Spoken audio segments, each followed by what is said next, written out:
Bernard Cohen-Haddad, bonjour. Bonjour. Président de la CPME Paris-Île-de-France.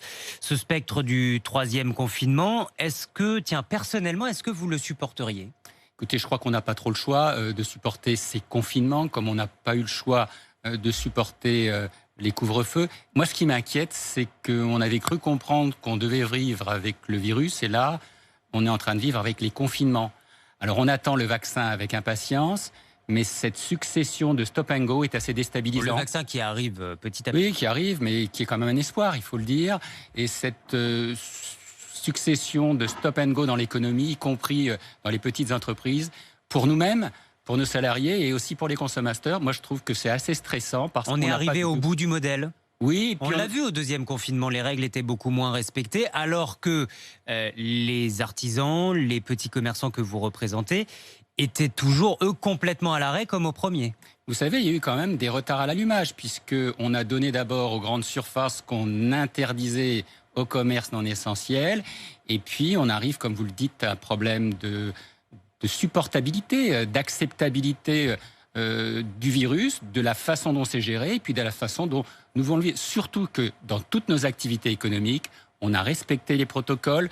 Depuis le mois d'août, on porte le masque.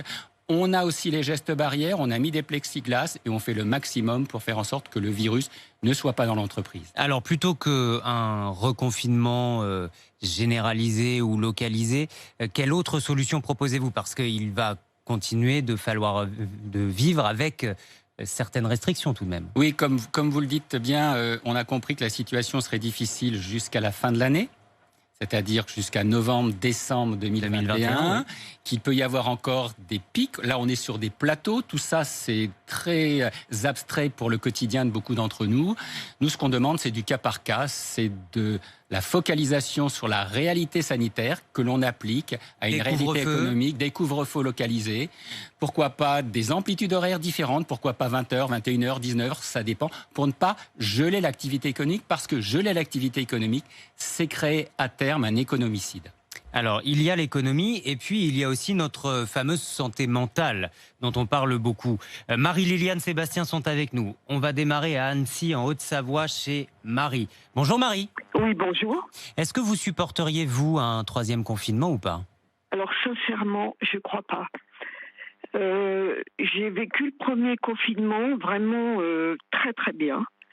Je suis à la base une sportive qui va sur ses 72 ans. Bon, j'étais encore dans l'action, etc. Deuxième confinement, vraiment beaucoup plus dur, parce que tout le côté social, je ne l'ai plus. Je vis seule chez moi, donc je peux même pas dire... Quand je vais marcher, à la limite, je vais marcher 2 heures si je veux faire un peu plus, mais vous pouvez même pas vous asseoir à un moment donné. C'est-à-dire que si vous allez... moi, je vais quasiment plus faire de courses, sauf... Sur la durée, ça n'est plus supportable. Non, Marie. c'est plus supportable. Ouais, bien sûr, bien sûr. Alors, vous dites, pour la première fois de ma vie, je me sens seule. Mais écoutez, parce que vous n'êtes pas seule à vous sentir seule. Liliane et Sébastien sont aussi avec nous. Liliane, oui. L'Ardèche. Bonjour Liliane. Bonjour Mathieu. Vous ressentez la même chose que Marie ou pas ? Non, je ressens pas du tout la même chose. Mais vous avez que... Pardon ? Allez-y. Mais je trouve que, encore une fois, le gouvernement prend le problème à l'envers. Parce que la solution, c'est le vaccin. Au lieu de donner l'autorisation de vacciner une partie de la population, les plus de 70 ans représentent 15% de la population française. Il fallait ouvrir le vaccin au volontariat et à tous. Quand vous voyez les gens, il va y avoir des dégâts psychologiques et financiers absolument affreux. Quand vous voyez les gens qui prennent le métro parce qu'ils sont obligés, le métro, les transports en commun, ils sont obligés, ils croisent ils sont serrés comme des sardines, ils croisent des gens qui ont le masque sous le nez, d'autres qui changent leur masque que quand les lanières pètent. Bon, la solution, c'est quand même le vaccin. Mais bien sûr,